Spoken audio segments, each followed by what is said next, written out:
നൊയമ്പുകാലം 1-ാം വാരം വെള്ളി.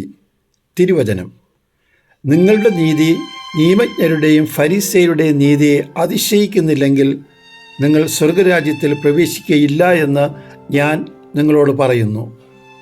മത്തായിയുടെ സുവിശേഷം 5-ാം അധ്യായം 20-ാം തിരുവചനം.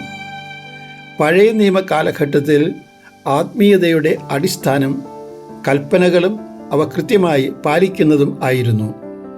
യേശു നൽകിയ നിയമം സ്നേഹമാണ്. സ്നേഹിതനു വേണ്ടി ജീവൻ അർപ്പിക്കുന്നതിനേക്കാൾ വലിയ സ്നേഹമില്ല എന്ന് യേശു പഠിപ്പിച്ചു. കൊല്ലരുത് എന്ന് നിയമം അനുശാസിക്കുമ്പോൾ നിന്നെ എതിർക്കുന്നവനോട് വിട്ടുവീഴ്ച ചെയ്യണം, ക്ഷമിക്കണം, അവനുവേണ്ടി പ്രാർത്ഥിക്കുകയും ചെയ്യണമെന്ന് സ്നേഹം ആവശ്യപ്പെടും.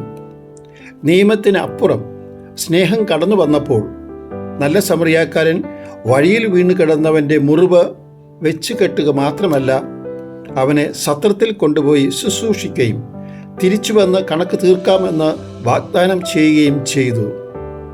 ഗർഭിണിയായ മറിയത്തെ സ്വീകരിക്കുന്ന വിശുദ്ധ യൗസേപ്പും ശിഷ്യന്മാരുടെ പാദങ്ങൾ കഴുകുന്ന യേശുവും നിയമത്തിൻ്റെ പരിമിതികൾക്ക് അപ്പുറം സ്നേഹത്തിൻ്റെ വിശാലമായൊരു മാതൃകയാണ് നൽകുന്നത്.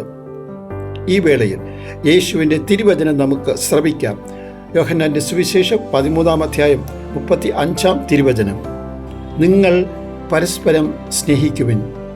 ഞാൻ നിങ്ങളെ സ്നേഹിച്ചതുപോലെ പരസ്പരം സ്നേഹിക്കുവിൻ. നിങ്ങൾക്ക് പരസ്പരം സ്നേഹം ഉണ്ടെങ്കിൽ നിങ്ങൾ എൻ്റെ ശിഷ്യന്മാരാണെന്ന് അതുമൂലം എല്ലാവരും അറിയും.